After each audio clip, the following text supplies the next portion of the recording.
सरांनी गुरूंचा आदेश दिलाय. सर पहिल्यांदा तर धन्यवाद. तुम्ही मागाशी जो क्लास घेतला आमचा सगळ्यांचा मतदान कसं करायचं, अक्षरशः सगळा समाज विद्यार्थ्यांसारखा गप्प बसून ऐकत होता. काका, आता आपण सर्वजण ज्यासाठी उपस्थित आहे ती म्हणजे आपल्या जिल्हा परिषद आणि पंचायत समितीची निवडणूक आहे. स्थानिक स्वराज्य संस्थेची ही निवडणूक आहे. परंतु आमच्या इथं सध्याच्या परिस्थितीत या निवडणुकीचं स्वरूप इतकं हायफाय झालं की आम्हाला विधानसभा लोकसभेचीच निवडणूक असल्यासारखी परिस्थिती तयार झाली. आम्ही ग्रामपंचायतीची निवडणूक केलेली लोक आहे, गावगाड्यातली लोक आहे.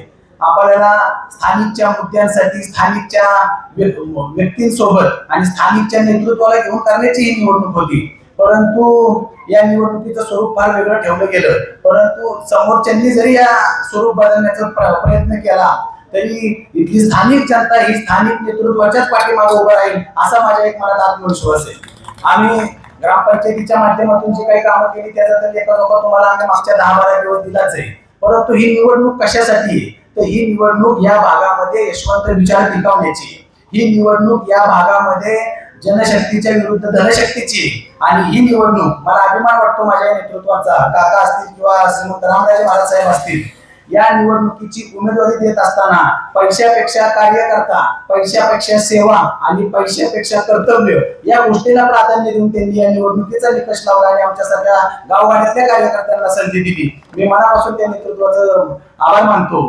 या निवडणुकीच्या माध्यमातून पुढे जात असताना पाठीमागे केलेल्या विकास कामांचं तर झालंच, परंतु आपल्या विभाग पातळीवर जे काही प्रश्न असतील त्यामध्ये रस्त्याचे प्रश्न असतील, त्यामध्ये पाण्याचे प्रश्न असतील. पाण्याच्या प्रश्नावर नितीन काका सविस्तर बोलतीलच, कारण की आपल्या या भागाला पाणी जर कोण देऊ शकतं तर मदत पुनर्वसन मंत्री मकरंद आबा असतील, नितीन काका असतील, आणि ते कसं देतील त्याचं स्वरूप सर्व तुम्हाला काका थोड्या वेळात सांगणार आहेत. या विभागामध्ये होऊ घातलेल्या रस्त्यांची कामं असतील ज्यामध्ये श्रीमंत रामराजे महाराज साहेबांनी प्रचंड मोलाचे योगदान दिलेले, गावागावात झालेल्या गल्लीबोळात झालेल्या प्रत्येक कामासाठी योगदान दिलेले. आणि हे सर्व करत असताना तुम्हाला हक्काचा स्थानिक लोकप्रतिनिधी पाहिजे. त्यासाठी तुम्ही आमच्यासारख्या स्थानिक गावागाड्यातल्या लोकांना संधी द्या एवढीच या ठिकाणी विनंती करतो. बोलायला फार काय आहे, बाळासाहेब सोळसकरांचा मुलगा असल्यामुळे भाषणाची कमतरता पडू शकत नाही, परंतु आज वेळेची मर्यादा पाळतो आणि मी माझं थोडंसं भाषण थांबवतो. या ठिकाणी सतीश अण्णांना धनुष्यबाण आणि मला घड्याळाचं चिन्ह, तर आपल्या रुपाली वहिनी तकाकींना धनुष्यबाणाचं चिन्ह देऊन आपण सर्वजण बहुमताने विजयी कराल अशी मी विनंती व्यक्त करतो आणि थांबतो. जय हिंद, जय महाराष्ट्र.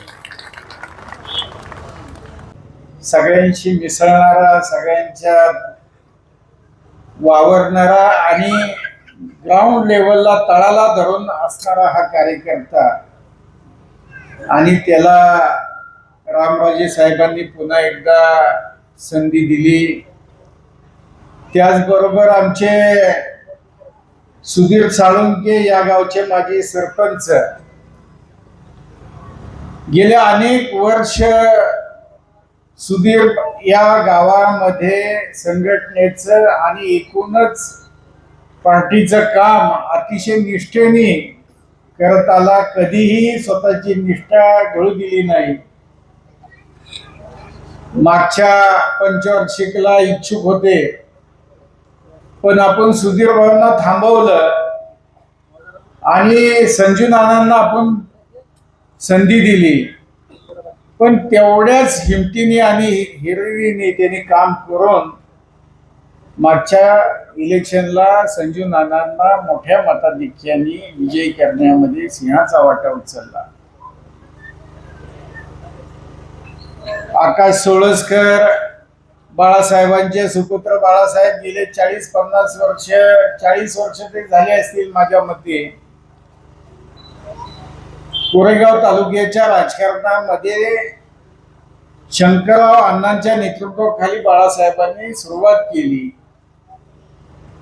आणि त्यानंतर कोरेगाव बाजार समिती असेल, मुंबई बाजार समिती असेल, या सगळ्या संस्थांवर अतिशय चांगल्या पद्धतीने काम करून शंकरराव अण्णा असतील, तात्या असतील, विलास काका असतील, रामराजे साहेब असतील, यांच्या नेतृत्वाखाली त्यांनी या विभागामध्ये चांगलं काम करण्याचा प्रयत्न केला. ते आता सरपंच म्हणून काम करतायत सोळशीमध्ये. त्यांनी कारभार हातात घेतल्यानंतर एक तरुण मुलगा आणि चांगल्या पद्धतीने गावामध्ये काम करण्याचा प्रयत्न केला. ग्रामपंचायतीची अतिशय सुंदर इमारत केली. गावामध्ये विविध कामं, मग कुठं साखव पूल असतील, कुठं रस्ते असतील, याचे अतिशय चांगल्या पद्धतीने काम करून गावची एक चांगली घडी बसवली आणि समाजकारणाची आवड आहे त्याला. अतिशय चांगल्या पद्धतीचं वडिलांच्या सारखंच भाषण करतो. वडिलांचा एकच गुण त्यांनी घेतलेला आहे आणि अशा पद्धतीने तोही आता गेले काही वर्ष काम करतोय आणि ह्या तिन्ही उमेदवारांना आपण म्हणजे आमचा आकाश हा घड्याळ चिन्हावा आहे, सतीशांना आणि सौभाग्यवती रुपालीताई साळुंके या धनुष्यबाण चिन्हाव आहे. उत्तर भागातील बहुतेक सगळ्या गावातील प्रमुख कार्यकर्ते आले त्यामुळं आणि आज हा जमलेला प्रचंड समुदाय आहे त्यामुळं या तिघांचाही विजय निश्चितपणाने होईल याविषयी माझ्या मनामध्ये काहीच शंका नाही. परंतु हे इलेक्शन जे आहे हे इलेक्शन एका वेगळ्या अर्थाने महत्वाचं आहे माझ्या दृष्टीने. मगाशी मी म्हणलं तसं गेले 5-7 वर्ष राज्याचं राजकारण बदलत चाललंय, त्याचबरोबर त्याचा परिणाम हा सातारा जिल्ह्याच्या राजकारणावर सुद्धा व्हायला लागला आणि सातारा जिल्ह्याच्या राजकारणावर होताना या जिल्ह्याचं राजकारण हे आजपर्यंत यशवंतराव चव्हाण साहेब, किसनवीर आबा यांच्या विचारांनी या जिल्ह्याची राजकारणाची घडी किंवा या जिल्ह्याच्या राजकारणाची दिशा किंवा त्यांच्या विचारावर आजपर्यंत या जिल्ह्याचं राजकारण हे चालत आलेलं आहे. परंतु आपण बघतोय की या बदलत्या परिस्थितीमध्ये काही शक्ती या जिल्ह्यामध्ये उदयाला यायला लागल्या आणि त्या शक्तींचं कोणत्याही विचाराची बैठक नाही, कोणत्याही तत्वाची बैठक नाही, केवळ आर्थिक ताकदीवर राजकारण या जिल्ह्याचं करायचं आणि आर्थिक ताकदीवर राजकारण करून ही सत्तास्थाने मिळवायची अशा पद्धतीचं राजकारण या जिल्ह्यामध्ये येऊ पाहत आहे की जे कैलासवासी यशवंतराव चव्हाण साहेब आणि किसनवीरांच्या विचारांच्या विरुद्ध आहे. जर का हे राजकारण या जिल्ह्यामध्ये आपण स्थिरावू दिलं, जर का ह्या लोकांनी या जिल्ह्यामध्ये पाळंमुळं पसरली तर सामान्य माणसाचं राजकारण या जिल्ह्यातलं संपून जाईल. हे मला तुम्हाला या आजच्या कार्यक्रमाच्या निमित्ताने सांगायचंय. परंतु आता जे प्रवृत्ती या जिल्ह्यामध्ये येत आहेत ह्या प्रवृत्ती आता सामान्य माणसाचं राजकारण या जिल्ह्यामध्ये टिकणार का, हा माझ्यासारख्या कार्यकर्त्याच्या पुढे प्रश्न आहे. नितीन काकांनी अजितदादांच्याशी बोलून घड्याळाच्या चिन्हावर आकाशची उमेदवारी दिली आणि वॉटर स्टेशन मधनं प्रवीण जाधवांच्या मंडळींना घड्याळाच्या चिन्हावर उमेदवारी दिली. त्यामुळे कुणाला एबी फॉर्म दिला नाही, कुणाची उमेदवारी काटली असं काही झालेलं नाही. रामराजेंच्या बरोबर काम करणाऱ्या माणसांना रामराजेंनी उमेदवारी दिली, नितीन काकांच्या बरोबर काम करणाऱ्या माणसाला नितीन काकांनी उमेदवारी दिली. अनेकांनी सांगितलं की घड्याळ गायब झालं, राष्ट्रवादी संपली. मला अनेकांनी सांगितलं आज फार काय बोलू नका, आबा सांगता सभा आहे त्यामुळे मी थोडा आवर घेतोय. राष्ट्रवादी संपली, घड्याळ संपलं का याचं उत्तर 9 तारखेच्या निकालानंतर विजयाच्या जाहीर सभेत मी निश्चितपणाने जिल्ह्याचा अध्यक्ष म्हणून आपल्याला म्हणत आहे.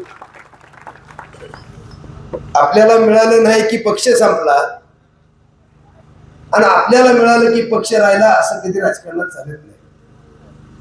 राजकारणात कुणाला नाही कुणाला तरी संधी मिळत असते. अनेक ज्यांनी उमेदवाऱ्या मागितल्या ते अनेक माणसं त्या योग्यतेची होती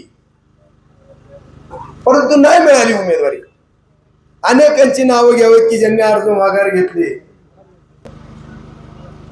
ज्याला यशवंत विचार म्हणतात त्याच्यावर सांगणारा जिल्हा.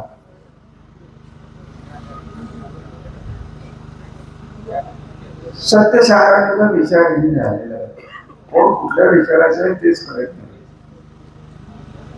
धनुष्यबाण घेतला आणि घड्याळ घेतलं आणि अजून कुठलं कमळ घेतलं म्हणून काय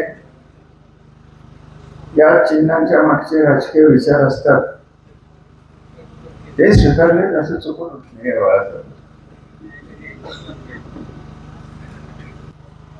आणि माननीय मुख्यमंत्र्यांच्या शेजारचे असतील, जवळच्या माझे मुख्यमंत्र्यांचे खूप जवळचे संबंध आहेत. आज नाही 99 सालपासून. ठीक आहे, पार्टी वेगळी, माणूस वेगळा.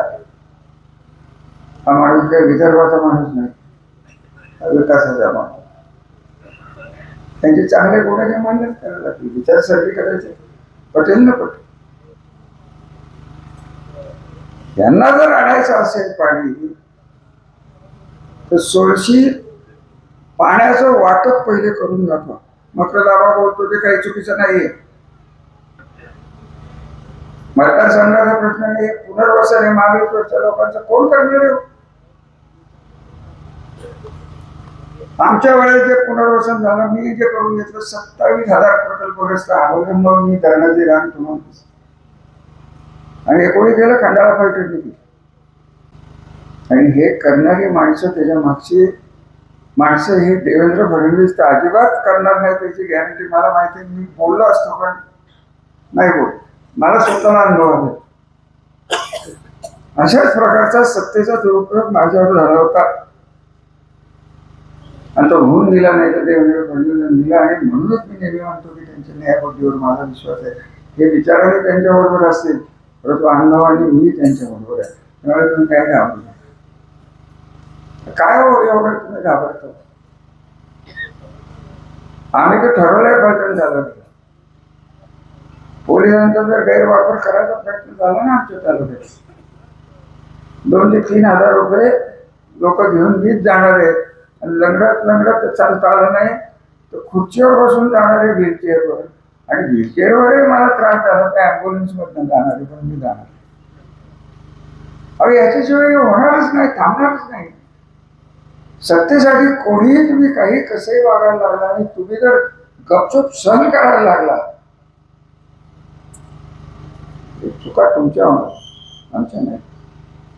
पुढारीच असतो, कार्यकर्ताच असतो. मला एक सांगून, मी 5,000 दिले, 10 देणार 7,000. मग आता मी तुम्हाला एक विचारू का, तुमच्याकडे काय रेट निघालाय? मला काय माहिती. रेट नवीन शब्द आहे, रेट. एकाच रेटनी एकाच माणसाला दोन्ही पार्टीनी 5,000 रुपये दिले तर तो माणूस मग खोळा टाकणार. आवाज सांगा की कोणाला असणार? आमचे कार्यकर्ते फार शहाणे, त्यांनी 5,000 दिले तर तुम्ही 7,000 द्या म्हणते. हे असं सांगणार असं काय तुम्हाला करायचे होते? ते पाण्याचं काही तुमचं घेणं देणं राहिले का?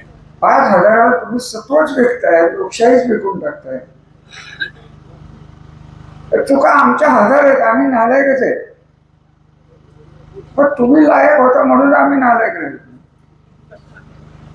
आम्हाला एवढा सत्ता मिळाली आहे म्हणजे माझ्या सकट 30 वर्ष मी पलटण नगरपालिका मी पलटणचं इतिहास आहे. आमच्या पलटणला बघू.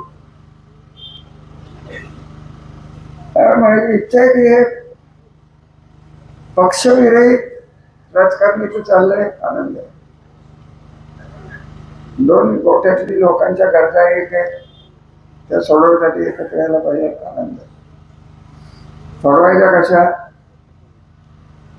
आज बाळासाहेब सोळसकर साहेब, जिल्ह्याचं चित्र जेव्हा तुम्हाला दिसेल तेव्हा तुम्हाला माझ्या शब्दाची आठवण येईल की आपण सगळ्यांनी चुका केल्यामुळे हा सुंदर जिल्हा वाटवायच्या दिशेने चाललेला आहे. त्याच्यामुळे जास्त मी राजकारणात बोलू इच्छित नाही. माझी इच्छा आहे की इथे शिक्षण संकुल करावं. माझ्या बऱ्याच इच्छा आहेत. आता मी महिलाकडे शिकवणं महिला बघत होतो. या सगळ्या तरुण मुली बसल्या तिथं काय मला आमचं दिसत नव्हतं. चंद्रकांत तुझं पूर्ववादी मला दे, यांचं नादाला लागू नको, मला दे, मी तुझं कौतुक करतो. चांगलं जास्त काय बोलत नाही, आपण चांगल्या पद्धतीने करा, रेटवर जाऊ नका. 2 दिवस रेटच निघणार आहेत. आता एक विचार बघ तुम्हाला, यांनाच विचार, साड्या घेतल्या का कोणी? कोण विचारेल का हे मतदार? विचारायला लागतंय. मला एक नाशिकचा आमदार म्हणला, शिक्षक मतदारसंघ होता, काय म्हणला की काय पैठणी असते ना तुमची पैठणी, महिलांनी पैठणी घेतली आणि रंग आवडला नाही म्हणून बदलून घेतली. आता काय करा? तेव्हा जास्त काय बोलत नाही, मला काय करू का त्याची इच्छा नाही. धन्यवाद. जय महाराज.